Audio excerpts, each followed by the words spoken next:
Good morning, everyone. It's Coffee and Politics 101 with Sydney Walker. And today we have more discussion from the city of Dallas. I know it's been a while since I've had anyone on, but I have new council members, D14, Councilman Paul Ridley, and D2, Jesse Moreno on the show. So good morning, gentlemen. Good morning, Sydney. How are you guys doing? And thank you for coming on the show. Sure, it's great to be here. So since you guys are new council members, how has it been being at the Horseshoe?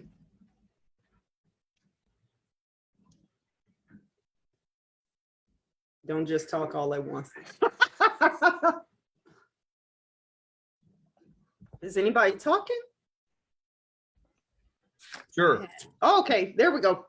Councilman Paul Ridley. Yeah, it's been a great experience. It's been really a fascinating opportunity to learn about the needs, goals, and aspirations of my constituents in District 14. And by the way, District 14 includes much of Old East Dallas, Oak Lawn, Uptown, and the northern half of downtown.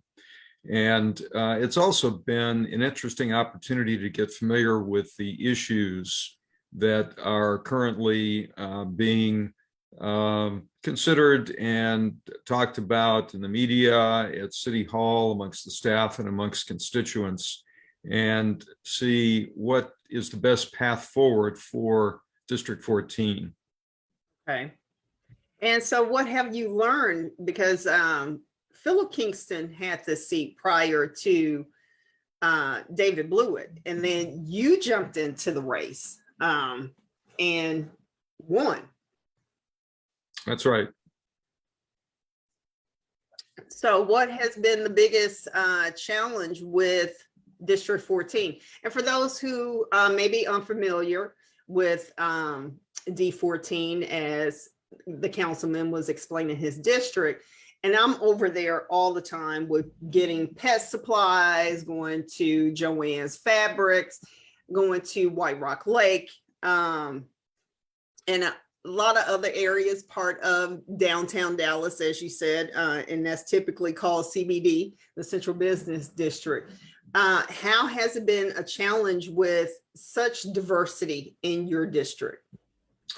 Well, you're right. D14 is composed of different parts of town that have different types of development, different densities of housing, and in some respects, different issues. There are also issues that unify the district, but right. Some of the big issues have been concern about violent crime in Uptown, about compatibility of new development with existing land uses, particularly neighborhoods. You know, District 14 is one of the most active districts in the city in terms of development. We're seeing we're seeing a tremendous amount of interest in people in living in District 14 and conducting their businesses in District 14, which is very gratifying.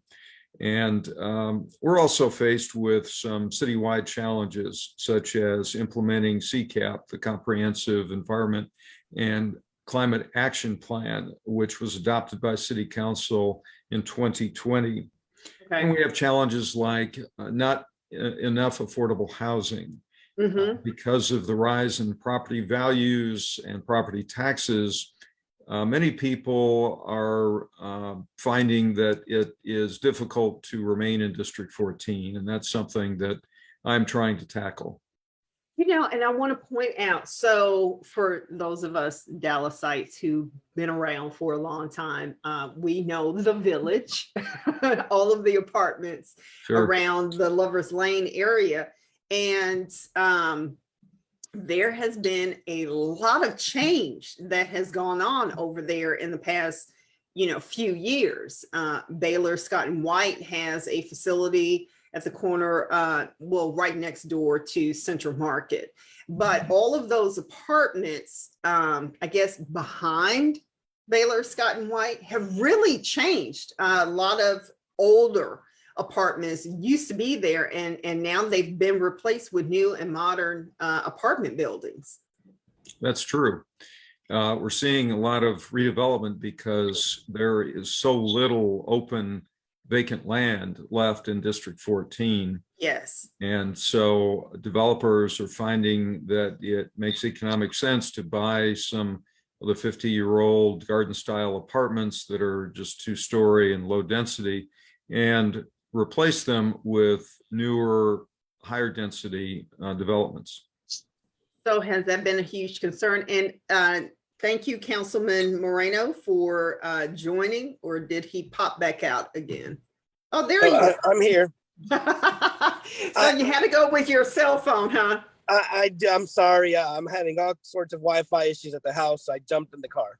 Oh, I'm so sorry to hear that. So please introduce your district. Councilman Ridley talked about his areas in D14, and yours butts up quite a bit with D14 with District 2.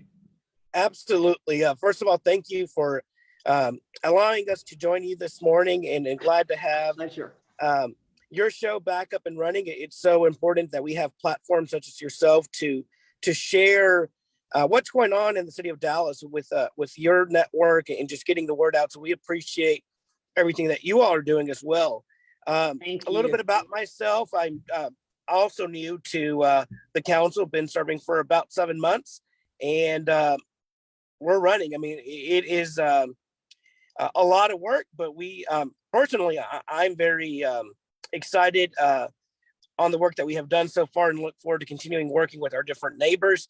The District 2, we start over by Fair Park with Jubilee Park, Owenwood, Old East Dallas, Mount Auburn, Peaks Edition, Deep Ellum, Farmers Market, the Cedars, parts of the Central Business District, Victory Park.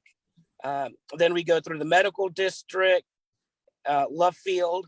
And so that's kind of in a nutshell our district. It does take me about 40 minutes to get from the southernmost point of my district to the northwest part of the tip of the northern part of the District 2. Okay, so again, a very diverse district, winds through quite a bit. I can't remember the shape of your district, but I know it also butts up against my district, which is D7, and Councilman Bazadula represents District 7. So, and for those that may not know, Jesse was a park board member. And so how has that transition been for you with being a park board member when Councilman Moreno was there at the Horseshoe, and now you're the councilman? Sure. I mean, I think it's my colleague, Mr. Ridley, who served on Planning Commission. These boards give us a wealth of knowledge and insight on what to expect on council, but it is, multiply times 10, the amount of work and effort it takes to be on the Horseshoe. But it definitely gave me insight on being familiar with City Hall, knowing the different city department leaders, working with council members priorly. So it absolutely gave me an advantage to the work that we're doing today. Okay. So Councilman Ridley, does that apply to you as well with being a former commission board member? Yes, it does. I served on city commissions for 12 years before running for city council. And it was a great opportunity to learn more about how city government works, to learn the individuals who are impactful in managing city governments, and also to meet and get to know some of the other city council members. Okay, so I will bring up an issue that has been talked about and talked about and talked about. And Councilman Ridley, you touched on it a little bit with D14 and not having a lot of empty land available in your district with permits and the length of time that it seems to get a permit as a developer to do the work that you want to do for any purchase of land or remodeling any structures that you may have taken over as a developer. So what's going on there? Because I know, I believe I saw an article not too long ago. It was talking about, trying to alleviate some of the headaches that people experience with trying to get permits. Yes, that has been a problem for several years now. The permitting system has really gotten outdated, and it's broken, frankly. And Okay. the city government has been working to improve it. They brought in an executive in residence as sort of an interim troubleshooter, Will Mundinger, last year, about 6 months ago. And that has resulted in a top to bottom look at the process of issuing permits, reviewing building plans, and how to improve customer service. And the process really took a hit during the pandemic because they stopped having in-person meetings with applicants. And that was really a necessary part of the process, to sit across the table from the plans reviewer who could ask you questions, you could provide immediate responses, and you could get issues resolved sometimes the same day, particularly with residential permits. But that process slowed down when it transferred to the internet, and it was all done virtually.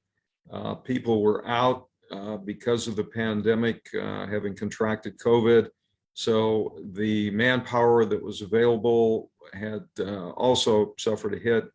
I think we're past that problem, and we're looking at alternative software packages to improve our ability to process the applications. We just got a briefing a few weeks ago that they have reduced the time for approval of residential permits to about 30 days. I'd like to see it reduced further.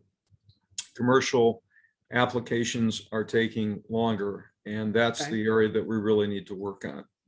So what time frame would you want to see residential permits approved, since 30 days can be a lengthy process, especially if you have already started some of the work on a residential property? Well, and that's a particularly critical time period, because people, when they decide they want to build a new house, they want to get it going as soon as possible so that they can get into their new house. And I understand that. And I'd like to see that 30 days reduced to about 15 days, half of that time. Okay. All right. Very good. Councilman Moreno, you have anything to add? Because I'm not exactly sure how much available land do you have in D2, and are you seeing these kind of challenges with getting permits in your district? So absolutely, permitting is probably the top 3 areas that our office spends the most time on. And that's just really not a function that council members should be in the weeds of. It should be, however, when people are having issues or aren't getting things done that are out of the ordinary, that's when, I believe council needs to step up and get involved, but not to the magnitude that we've been dealing with permitting in the past few months here. District 2 and 14 are very much alike. We have prime real estate where fortunately, the neighbors who have worked so hard to preserve these districts can be a little choosier on what type of projects come in, because they've invested so much generationally into parts of East Dallas and downtown. It is a broken system. It's a system that it needs to be overhauled.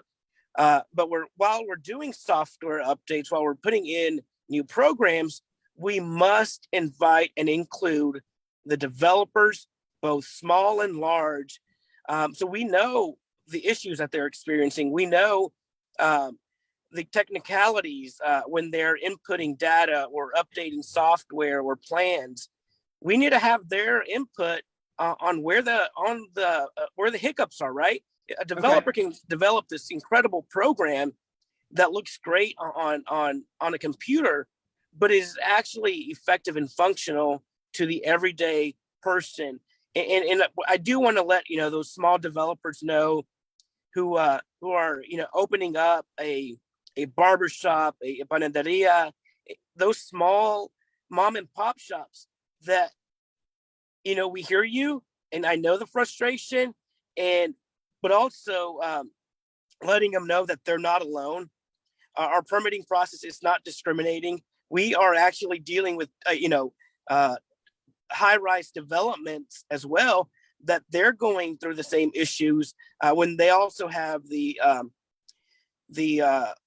attorneys and the representatives who should be able to expedite that, and they're not. So that to me means if everyone is truly having issues with our building and permitting service, it needs a complete overhaul, and we are in the process of continuing to do that. And look, when a developer, whether it's someone building their dream home or a multi apartment complex, every day that they're not able to build, every day that they're waiting on a permit, means that their bank notes, they're still having to pay interest on those loans that they have out. And so we're really doing a disservice to the residents here in Dallas. We want to add to the tax base so that our property taxes are lower, so that we can, so you and I aren't holding the burden of all those taxes that go to pay for our city services that we all have come to expect. Great. Well, that's good to know that things are being done to expedite for the developers, because Councilman Moreno, you made a great point with the tax base and making sure that we have more rooftops, have more buildings, more people that are contributing to the pot. So those of us who have been here aren't shouldering a bigger portion of the burden than what's necessary. So anything else going on in your particular districts that you want people to know about? Well, in my district, one of the hot issues is short-term rental hotels. This has been a very controversial issue. Yes. So what is going on there? Because I know that the former councilman, Philip Kingston, he was a proponent of that. I have been a proponent of Airbnbs, but done in a different fashion to help people with the cost of their mortgage, to help defray some of those costs that are coming out of their pockets and giving them an income suite, so to speak. But that doesn't seem to be what's happening. Well, unfortunately, I've received many reports of party houses. The short-term rentals get rented to people who decide that they want a party venue to invite their 40 best friends over to on a Saturday night. And that really causes disruptions in neighborhoods when it's done as a commercial enterprise. Okay. Particularly where the home is not owner occupied, there's no one on the premises to control the people who have rented it. Many times they're from out of town. They don't care about the neighborhood or making their stay there compatible with the neighborhood quality of life that attracted them there in the first place. Okay. And that's huge. Again, like I said, for me, I was a proponent of it because, if I have the real estate availability to have a renter, that helps me pay for my mortgage, insurance, property taxes. I want someone there for the long term, not an additional frat house in the city, so to speak. And that seems to be a big problem that's happening across the Metroplex and not just in the city of Dallas. Councilman Moreno, you have anything to add? Sure. I mean, quality of life is should be at the forefront. These communities are strong communities, and that's what makes Dallas special and unique. Our neighborhoods, whether it be by diversity, culturally, our neighborhoods are the fabric of our city. Yes. On the flip side, an issue in my district is our entertainment districts. So there is definitely a balance. You have your residential communities, but then you also have your entertainment districts such as Deep Ellum. And Yes. something that I am advocating for in Deep Ellum is right now our noise ordinance. It's gray. And there's two different ordinances. There's one that says you can't have, loud music after 10, but it's very subjective. And before 10, I mean, if the sound is bothering anyone, really anyone can say, hey, code DPD, my neighbors are being too loud. And it's just not fair because it's not black and white, and we need to revisit that ordinance. And you have so many operators in Deep Ellum, music venue operators, who want to do the right thing. They just don't know if they're in compliance or not. One code compliance officer can read the decibels from the front door. The one that comes to the property across the street might read it from the sidewalk. And so we really need to have some consistency. Exactly. Have consistency. These operators, for the most part, are good operators. They're trying to run a successful business. And they play to the what makes Dallas, a large city, an urban city where people want to come, be entertained. We have visitors from afar. We're talking about the convention center that was recently discussed at the Horseshoe. And so that's one of the hot issues in my district, is making sure that you have a balance between your entertainment districts and your residential areas. You bring up a great point, because, I frequent Deep Ellum, being born and raised here. I've seen Deep Ellum go through multiple cycles of being the hotspot. And it seems like now a lot of the businesses that I remember being the hotspots are no longer there. I mean, Club Clearview is gone, and I'm seriously dating myself with that.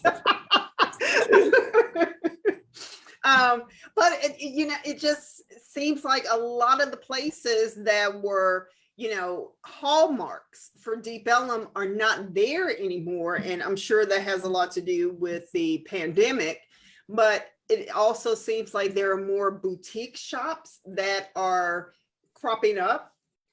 And it's for me, because I remember when Deep Ellum was overtaking my skinheads, to being the place to go to and party and dance all night, to now it's starting to feel like, I don't want to say Bishop Arts, because that's a totally different climate in that area. And Deep Ellum was known to be more of the obscure places that you could go and visit, and that seems to be disappearing. What I love about Deep Ellum is that I can walk down Elm Street Commerce, hear jazz in one venue, hear hip hop in the next one, hit rock in the next one. And so it's really a diverse community. But to your point is, we have the Deep Ellum Art Festival. And that's something that the community members early on have told me, we want to see more local vendors. We don't want to see these out-of-state vendors who come in and it's really not ties back into the community. And so we're working with the promoters to do a better job of promoting our local mom and pop and artisans that are here in Dallas, and then also just putting a stage on for our local artists. I want Dallas to be proud of its rich music history, but the only way we do that, the only way we achieve that, is by embracing our musicians, by making them feel welcome here in Dallas, so that when they go elsewhere on tour, they talk about how great Dallas treats them. And it's little things like putting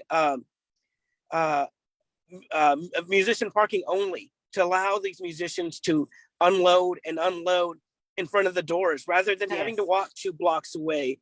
And that allows the everyday musician that does this for fun on the weekends to also be able to participate, rather than only the big shots that have, the buses that can have staff to pull them up. And so that's really what I strive to do, as a small business owner. I truly understand the sweat, blood, and tears that everyone puts in, and so that, to me, that's the most important thing is treating these small businesses and giving them the tools to be successful here in Dallas.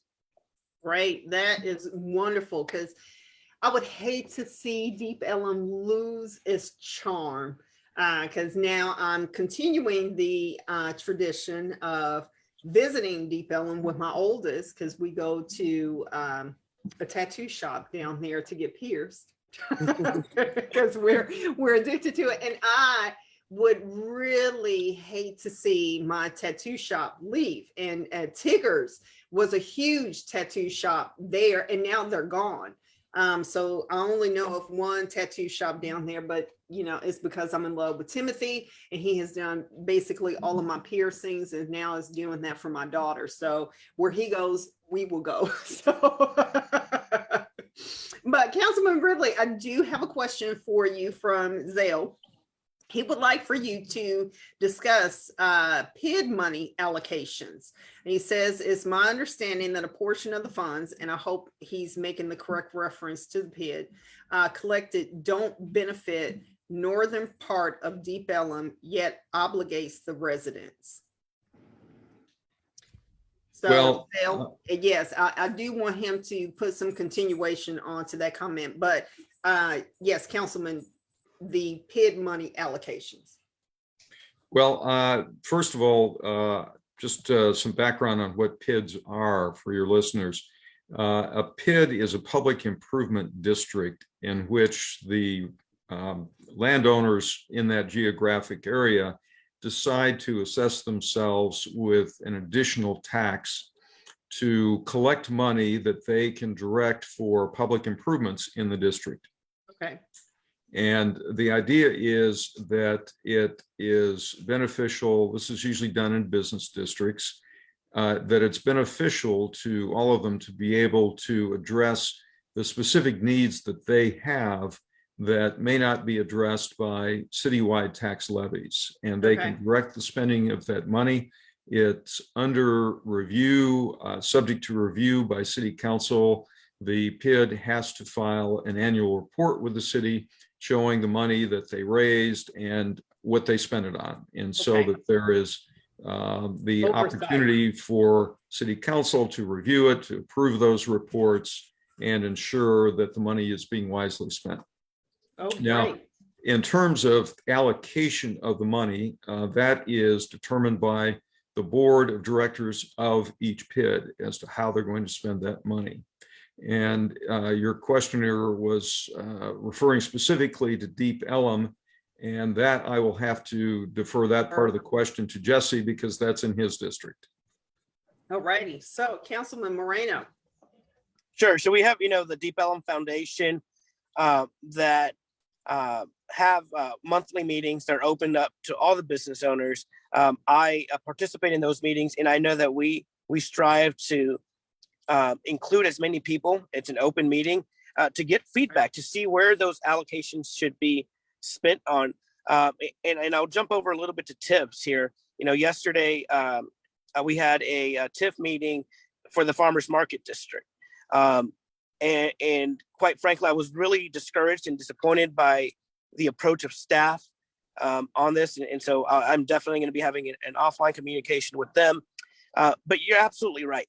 This should be community driven. It should be what the community wants. And I was, a little disappointed to find out the way staff was encouraging or trying to lead our TIF board members to support a project without having community input, without having community engagement. And so that's frustrating because you're right. We need to be listening from those folks who will be impacted, and quite honestly, those folks that have contributed to those extra funds. And so, yes, I hear you loud and clear. My biggest thing is always community inclusion and making sure that we're hearing directly from the neighbors that live adjacent. You bring up some really great points because nobody wants to see their contributions being spent in a manner that they don't necessarily see as being beneficial, whether they agree with it or not. And I know I used to attend a lot of Councilman Moreno's meetings just to kind of hear what was going on with a bordering district to mine. Because although you all are elected by the residents in your district, you guys impact the entire city as a whole. So it's not just doing improvements for your area. So as someone who visits Deep Ellum frequently, yeah, I want to know what's going on. I want to hear about, you know, some of the issues. And I'm in the Deep Ellum Facebook group, and it's been kind of quiet.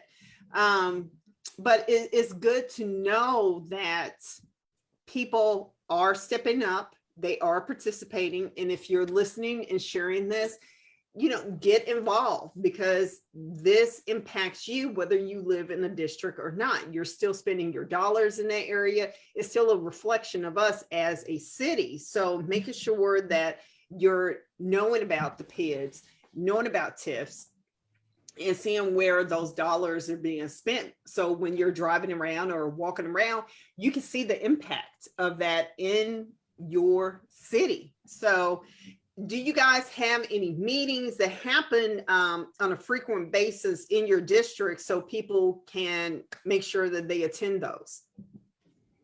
Yes. So first, I know that both Councilmember Ridley and I have newsletters that we share past and future information. We try to do our best with a 3-team office to also share on social media, newsletters, ongoing activities. In particular, to Deep Ellum, the last Tuesday of every month, we have a public safety meeting that's ongoing. We are trying to figure out when our CBD meetings will be, whether those are going to be monthly, every other month, but that's a joint meeting that Councilmember Ridley and I host. And then, I mean, we do have other meetings throughout each community. I mean, Mount Auburn has a monthly meeting that we join in, Jubilee Park, Love Field West. And if there's a particular area that your listeners are interested in, we'll make sure to get those details out. What I'm trying to do, and what I'm committed to doing, it's been a little difficult because of the pandemic, but what I would like to do is have many town hall meetings throughout the district, very informal, just drop in. What are some of your thoughts, questions, concerns? But the public and farmers market also has a monthly meeting. And so really just depending on the area of town, you know, at large ones are going to be those mini town hall meetings. And the winter break, when we were off that week, I hosted a meeting every day in each portion of the district. Okay. Councilman Ridley. Yes, one of the campaign promises that I made when I was running for this office was to improve communications with the neighborhoods and the residents of District 14 and City Hall. And I've done that with a bi-weekly newsletter that I send out to a mailing list. I think we're up to 1,500 or so right now, and that is growing over time. We also post the newsletter on social media, and the idea behind the newsletter is to let people know what's going on in the district in terms of events, let them know what issues City Council is dealing with, and provide them an opportunity to provide their input on those important public issues. And it's been very successful. I've gotten a lot of favorable comments about it. People who are just really pleased to have a regular opportunity to catch up with what's going on at City Hall. And as Jesse mentioned, I'm also co-hosting with him public safety meetings in the CBD, and I'm also hosting them in Uptown. And that's, of course, an issue of universal interest is public safety. And I'm also hosting or attending neighborhood meetings. That has been difficult during the pandemic when those were no longer held live, but have attended some virtually. And I'm looking forward, hopefully this spring, to those opening up to live meetings again, to be able to attend those in person. Great, great, great. So I know that, and we had a brief discussion about this with city staff with redistricting. And I know you guys have limited information because this process is still going on. But can you tell our viewers kind of where things stand in the process, and when can we look forward to seeing the new district lines? Well, redistricting is the process of reshaping the districts in the city in accordance with equal population as determined by the most recent census. And so it's a process that happens only every 10 years when there is a new census. We got the new census results last fall, and then the City Redistricting Commission went to work. They have just recently completed 8 town hall meetings in different areas of the city so that citizens could provide their input about the future shape of their districts. And this is a process that results in a geographic redistribution of the districts in order to equalize the population within 10%. My district grew the most in the last 10 years, and so it is currently the most populous district in the city, which means that it has to shrink in the redistricting process to bring it in line with the other districts. And that's the process that the Redistricting Commission is engaged in right now. And they're still having public meetings. The remaining ones will be held at City Hall, but there are still opportunities for citizens to provide their input and submit maps showing their proposed boundaries for the districts. Okay, so everyone tuning in, there's still meetings going on. Yes. You can propose your own district map for the entire city or particular district. So make sure that Cindy, and I do want to interrupt, because that is one thing that we've seen a lot of people focus on is just one district. And unfortunately, one has to do all 14 districts in order for their map to be accepted. So you can't just you can't, and it's almost unfortunate because these neighbors know their district in their surrounding areas quite well, but they don't know what's going on to the opposite, either whether it be north or south areas, right? And so when it comes to boundaries, a lot of people like to go by whether it be a highway, a major road, or a river, or a natural boundary, natural barrier, right? Yes. But what happens too many times is, if you don't know, there's neighborhoods that go across major thoroughfares, and so if one doesn't know the city in its entirety, you can divide up an HOA, or you can divide up a community that has historically worked together. And so those are, some of my concerns as people draw these maps, not knowing how they're affecting communities that they don't live in. Okay, so with that being said, what is the population driver for each district? The average population has been determined to be 93,000. Okay, so is that still the goal for the new districts? Because, Dallas has had a lot of people move in. And Councilman Ridley, you did note that your district is the most populous in the city and is unfortunately going to shrink in order to meet that population density goal. That's right. District 14 grew to 103,000 residents. And so we will have to shed somewhere in the area of 10,000 residents. Now, there is some tolerance there to be within 10% of the 93,000 goal. So it doesn't have to be exact. This is not an exact science. And that's a recognition that there are communities of interest that should be respected in the process. But that's the target, is around 93,000. Okay, okay. So I do have a question from Jennifer. She asked, how many maps have been put forth to date for consideration? I don't have that number. Okay, okay, very good. Same here. I don't know.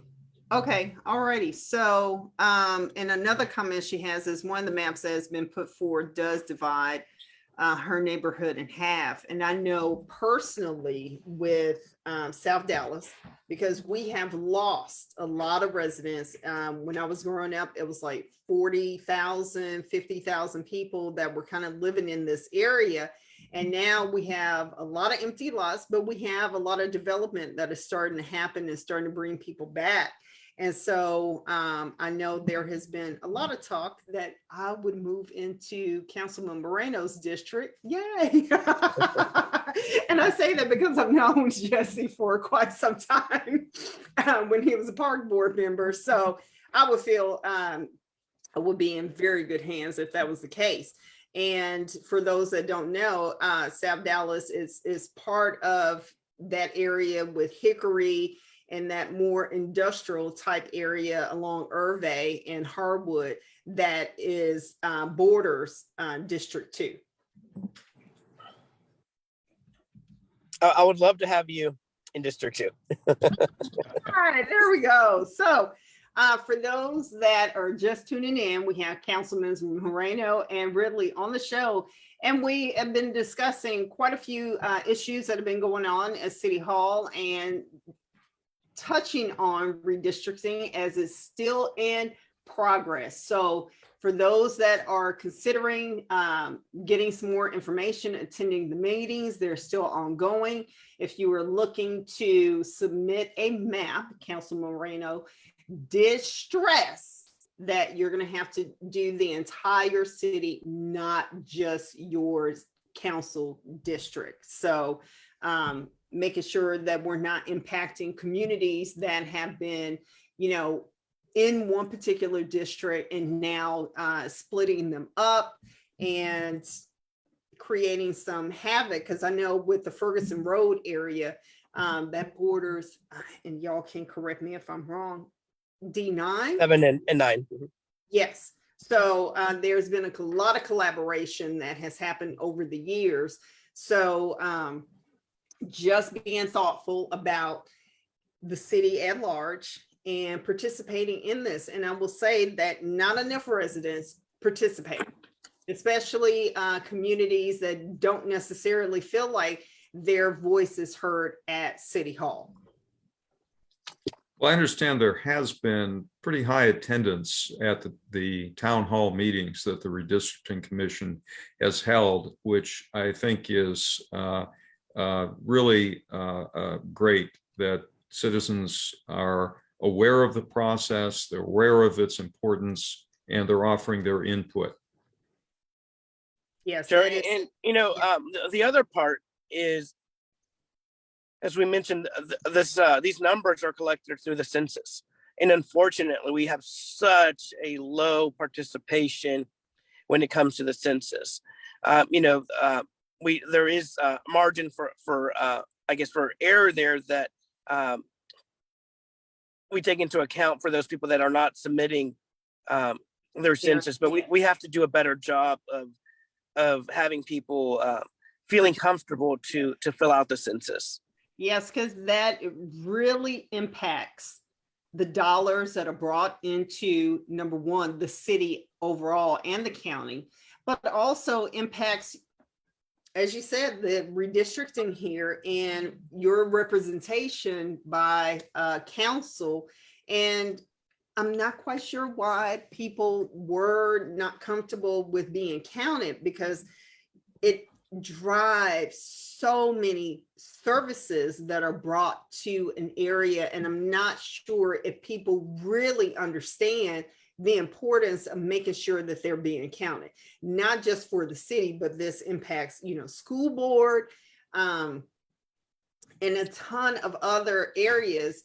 to make sure that you're getting the representation that you want, you're being counted, you're being thought of, all the way down to the state legislature. Well, and the U.S. Congress as well. Yes, yes.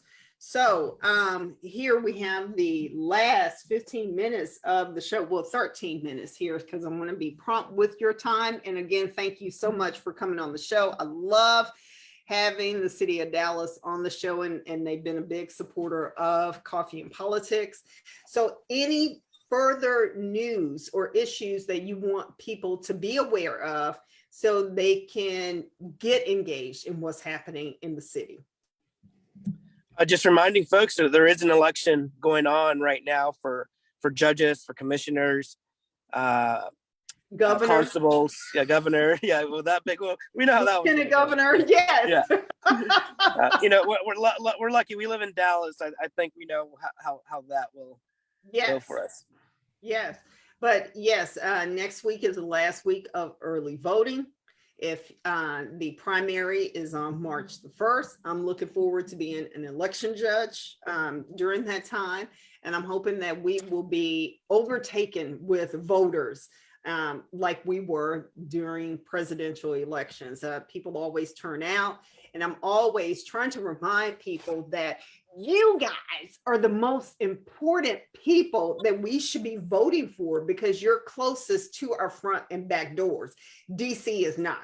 Not trying to diminish the importance of voting during presidential elections, but the people who are in your city, in your county, are the ones that you should be paying the most attention to. And I will say with D14, turnout was very impressive. I wish it was that way for District 7. I'm trying to motivate people in my precinct to get out there and always vote.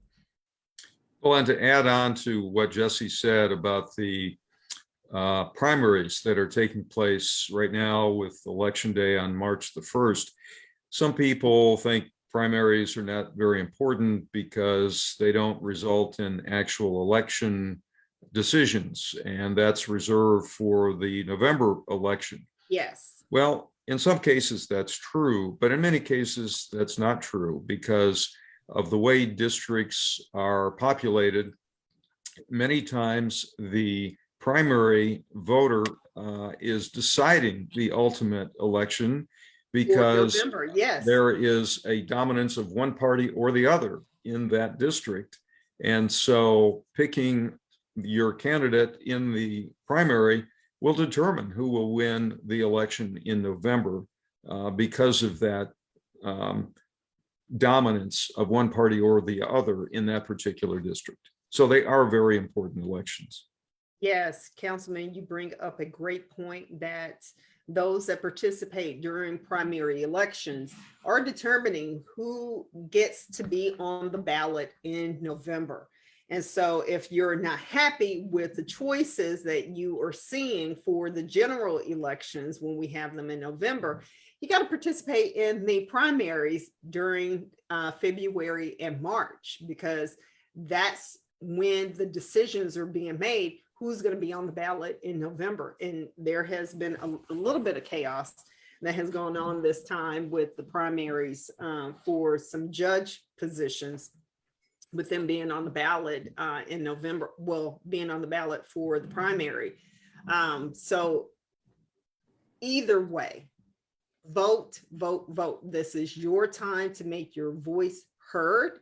And for me, I cannot stress the importance of making sure that you turn out for municipal elections. People have notoriously complained about the horseshoe, and a lot of times they're not participating in the election on who gets to represent them at the horseshoe and make those changes for ordinances and the work that you guys are doing to make city services work for the residents of Dallas.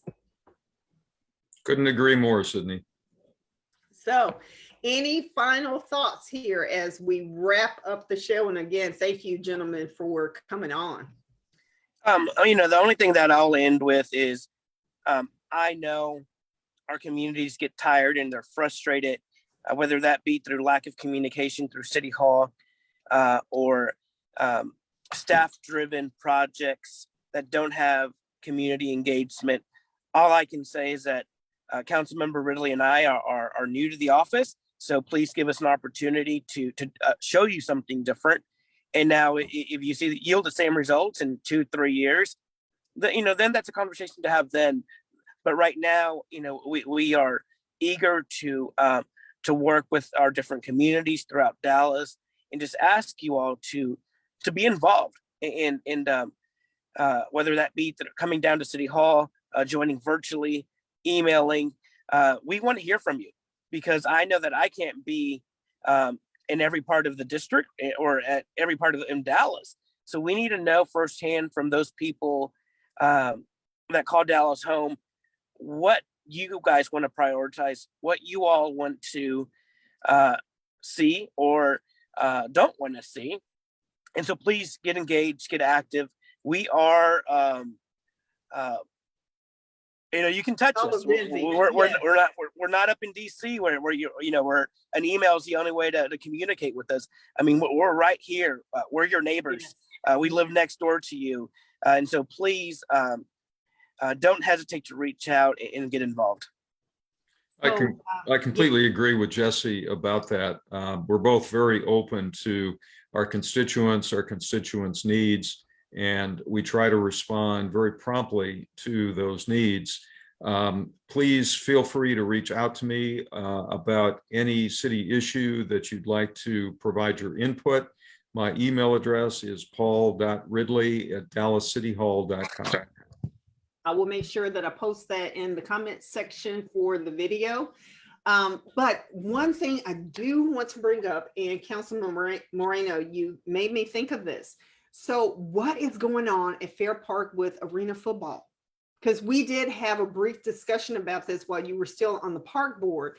And I was so looking forward to, participating in arena football and being able to go to those games. And I really haven't heard anything about it. Right. I think it was the Dallas Marshals. If I recall, that was going to be the name. I have not heard any updates, so I will get with Fair Park first and see if they can share any of that information with me. Yes. But yes, there's a lot things have happened recently at Fair Park. The Rolling Stones, the Enchant. So let's continue to bring more activity to Fair Park. But keeping in mind that, the ones that I mentioned were ticketed events. So we need to also be sure that we're having free admission events. And Enchant did do that. They offered community tickets, but we have to keep striving for that. Yes, and have that balance there, because someone did inform me that you're not able to get into Fair Park like you used to. And for those that have known me in the community for so long, I used to take my dogs over there. And they would play in the reflection pools in front of the Hall of State. We used to go and I would let them run around in the garden center, and that has been privatized. For those that may not know, so it's not necessarily open like it used to be. I was a big rollerblader at the Fair Park because it has the best concrete around, especially where the Starplex is. You can skate over there and really get your skills together. So it's good to hear that, Fair Park First is striving to make sure the community has access and bringing more events. And I definitely went to Enchanted. It was great. It was fantastic just seeing so much life there at the Fair Park and seeing a big event with bringing people from all over the Metroplex there. All righty. So I want to be mindful of your time. Gentlemen, thank you so much for coming on the show. I do have an open door policy. So if there's anything that's coming up in the future that you want to let anyone know about, you're always welcome to have your staff reach out to me. I will carve out time to have you on the show and inform everybody what's going on in their backyard in the city of Dallas so they can stay on top of what's happening in their city.